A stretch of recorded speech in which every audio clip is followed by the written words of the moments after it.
ya está en esta mesa de trabajo, como todos los días, mi querido Víctor Ronquillo. Vic, ¿cómo estás? ¿Cómo estás, Jonah? Bien, pues aquí, contento por lo que está pasando en el país. Creo que hay buenas noticias y también preocupado por lo que está pasando en el país, porque también creo que hay malas noticias. Hay de todo, Hay como de en la todo. viña del Señor, dirían los clásicos. Oye, comenzamos hoy una gira por diferentes estados del norte del país. Bueno, no nosotros, sino el presidente.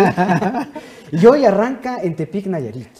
Sí, me parece importante empezar este comentario, Jonah, público, con el tema de las giras. La importancia que tienen en la función del gobierno de López Obrador es tan grande como lo fue a lo largo de sus distintas campañas políticas.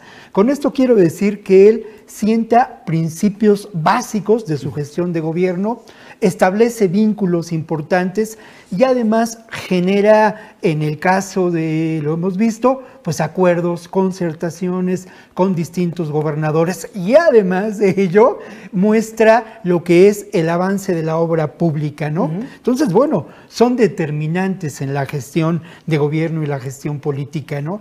Y bueno, creo que esa es la importancia, Jonah. Sí, al final de cuentas, muchos pensamos que es como donde mejor se siente el propio presidente, ¿no? O sea, en la gira, en contacto con la gente, ¿no? O sea, en espacios abiertos. Y es recorriendo el país, de alguna manera. Yo creo que no hay un político, por lo menos en México, y quizá en el continente, y quizá en el mundo, que conozca tanto su entorno geográfico, ¿no? Entonces me parece que, y social en muchos sentidos, me parece que ese carácter tienen. Y hoy se realizó una gira particularmente interesante porque tiene como tema toda la gira el asunto de la seguridad pública y obviamente también el asunto de la infraestructura, pero el asunto de la seguridad pública acercándose sobre todo a Sinaloa, a Sonora, que son estados claves en términos de seguridad pública, y a Nayarit, donde vale la pena recordar, y hoy al inicio de la conferencia de prensa, López Obrador y el propio gobernador del estado hablaban de la importancia de desvincular el poder público del poder criminal y todas estas historias. ¿Y sabes cuál es la razón de ello? Pues habría que recordar al terrible Diablo.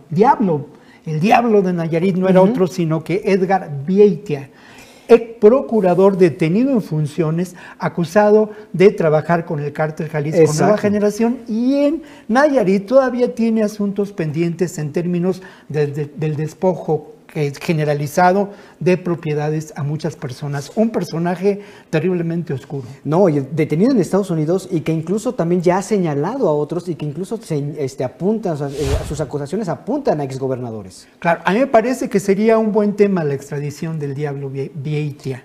Vieitia. Bueno, pero a propósito de ello y a propósito de la importancia que tiene el que se lleve a cabo pues estas mesas de seguridad que se dan en todo el país y que inician a las 6 de la mañana, Antonio Chavarría, el gobernador de Guanajuato, habló de cómo en estas mesas se establece pues la estrategia de seguridad pública. Vamos a escuchar lo que nos dijo, o lo que dijo Antonio Chavarría en esta conferencia de prensa celebrada en Tepic. Quiero hacer mención que la mesa de seguridad de Nayarit ha dejado constancia de su eficacia y su cabal coordinación. Se revisan a diario la estrategia contra el crimen y se orienta en los acuerdos para la mayor eficiencia en el cumplimiento de los objetivos. Bueno, pues es cierto, y bueno, ahí están los datos, Jonah, de la disminución de los delitos de alto impacto, ¿no? Hubo un momento donde Nayarit en conjunto representaba un serio problema de seguridad pública, precisamente en la época de Vieitia, ¿no? O sea, era obvio que estas cosas se ligaban. No era de a gratis, no era fortuito. No era fortuito. Pero a mí me parece interesante reconocer una realidad que lamentablemente se presenta en los diferentes estados que visita Andrés Manuel López Obrador en términos de seguridad pública. Una vez sí, y otra también, se habla de la penetración del narcomenudeo. Se habla de la presencia extendida en este país del narcomenudeo, que es además un foco de violencia y de distintos conflictos por el control del territorio. El único delito que no ha disminuido en Tepic, en Nayarit en conjunto, es el narcomenudeo.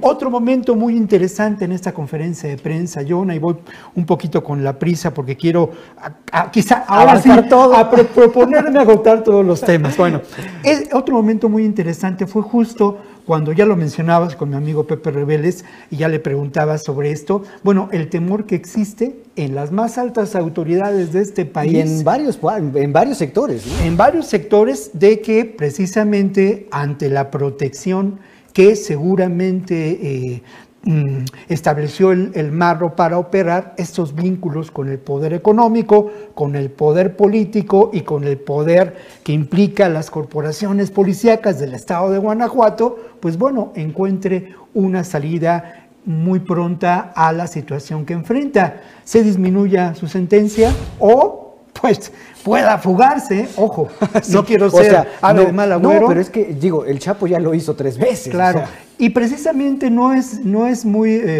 común en Luis Crescencio Sandoval que aventure estas declaraciones. Es más, sí, con todo respeto para el general, se puso nervioso al decir lo que vamos a escuchar ahora. En estos momentos está bajo responsabilidad total del Estado de Guanajuato la custodia y la judicialización por lo que toca a los delitos locales. Posteriormente, pues tendrán que enfrentar la cuestión de los delitos federales.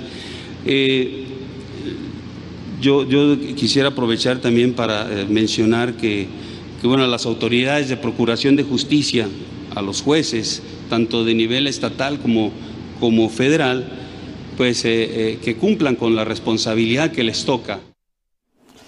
Bueno, pues la responsabilidad que les toca, ¿no? Que cumplan con la responsabilidad que les toca. Es muy importante el mencionar un detalle en términos de lo que ocurrió la madrugada de esa captura que ya mencionabas.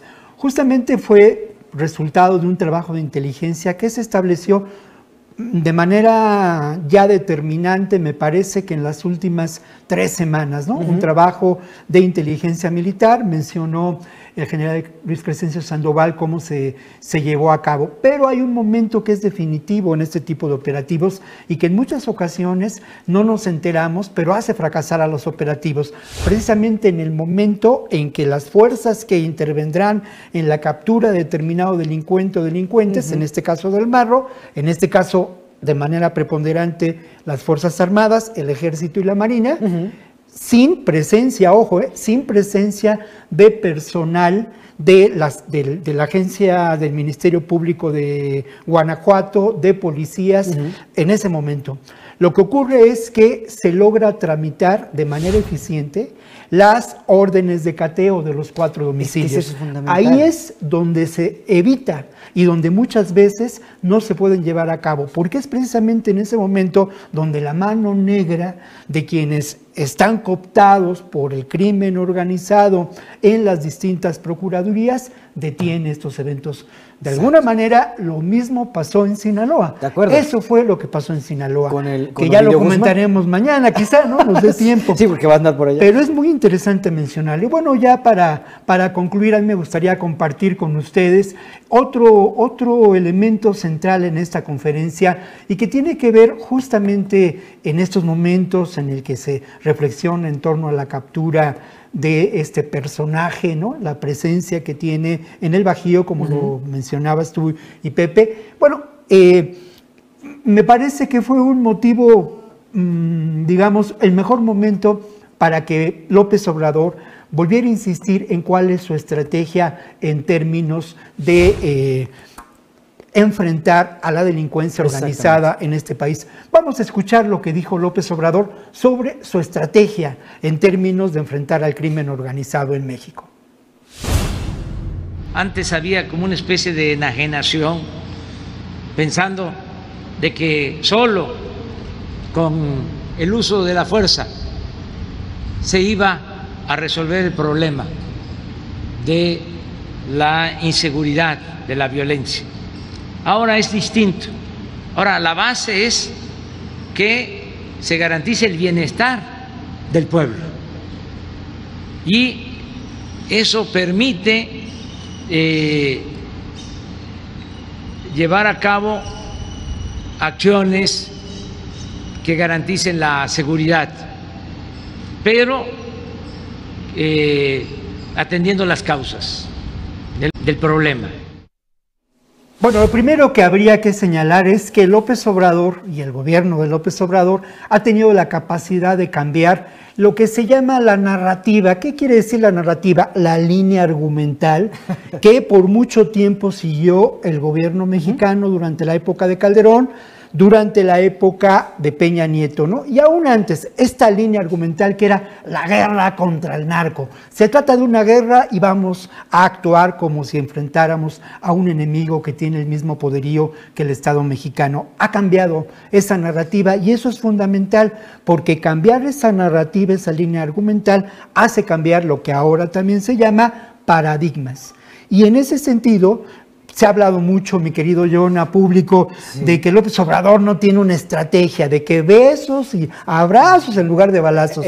Nada que ver, nada que ver, nada que ver. Hay una estrategia que se está desarrollando y no solamente lo vemos en la captura del narco, sino lo vemos en muchas acciones que se llevan a cabo en este país y de las cuales hay noticia en las giras, claro, en disminución de la seguridad pública. Y lo otro que es muy importante señalar, la base de esa estrategia, que es algo que yo comparto determinantemente desde hace muchos años, como alguien que ha seguido estas historias de narcos y seguridad pública, es precisamente que hay que trabajar con las causas, que hay que evitar la degradación social a la que nos ha llevado pues eso, ¿no? La política neoliberal que le ha puesto precio a todo y que ha permitido que empresas criminales prosperen al amparo del poder político. Claro, algo que de lo que yo soy muy, o sea, creo que me parece que es la línea por la que se tendría que seguir, es, o sea, no nada más con estos apoyos sociales de los que tanto habla el presidente, sino también mermar a los grupos criminales, como lo está haciendo la Unidad de Inteligencia Financiera, y al final, aunque el presidente de pronto diga que no es objetivo, pero definitivamente hay que capturar a las cabezas de estas organizaciones criminales, porque todo es un conjunto que tiene que dar resultados que no podemos evaluar ahorita porque ha pasado año y medio, claro. Apenas iremos, pero que podremos a lo mejor en 2024 hacer una retrospectiva y decir, ¿funcionó? ¿No funcionó? Si no funcionó, pues tendremos que volver a ajustar todo, pero si funcionó, podría ser una muy buena línea para poder seguir por ahí. Claro, pero como lo has mencionado, es parte de un todo y es una estrategia que no se basa exclusivamente en un lineamiento establecido a conveniencia de los grupos más oscuros de poder de Estados Unidos que están vinculados a el armamentismo. Estos grupos establecieron lo que se llama la política de securitización, siempre me cuesta trabajo decirlo, en Latinoamérica. ¿Sí? Y ahí hay un enorme negocio, esto tiene que ver con la Operación Mella, es digno de todo un tema, de toda una reflexión, pero me parece que esta estrategia ha cambiado y que nos lleva a diferentes elementos, ¿no? Insisto mucho, se trata de abatir el problema de la degradación social y hay un gran pendiente, y esto lo uno con el primer comentario, con la reflexión que teníamos, sobre el asunto del narcomenudeo. Totalmente. Y su realidad en todo el país. Pues es un gran tema y bueno, pues lo seguiremos abordando porque bueno, pues es uno de los grandes temas junto con el tema de la corrupción que le ha apostado el presidente López Obrador.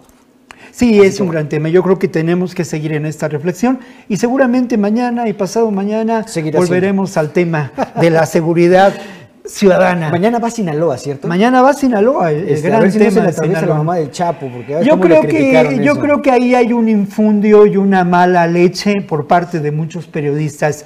Mira, yo he tenido ocasión, pues por el oficio mío, de encontrarme con personas, con familiares de narcos, incluso con propios narcos, y la verdad es que son seres humanos a los que hay que respetar. Al final de cuentas, sí. Una muy mala leche, ¿no? En ese tratamiento, cómo lo manejaron, es francamente parte de toda esta estrategia mediática. Ya nos quedó el tema de López-Gatell, ¿no? Que ya no lo trabajamos, pero es parte de una estrategia mediática que vale la pena poner sobre la mesa y decir, ¿saben qué? Están aprovechando circunstancias tan lamentables como el COVID para llevar agua a su molino. Lo que pasa es que por fortuna, no solamente en este espacio, sino en otros muchos espacios, hay quien les diga, ¿saben qué? No se pasen de listos, ¿no? Exactamente. Vic, muchísimas gracias.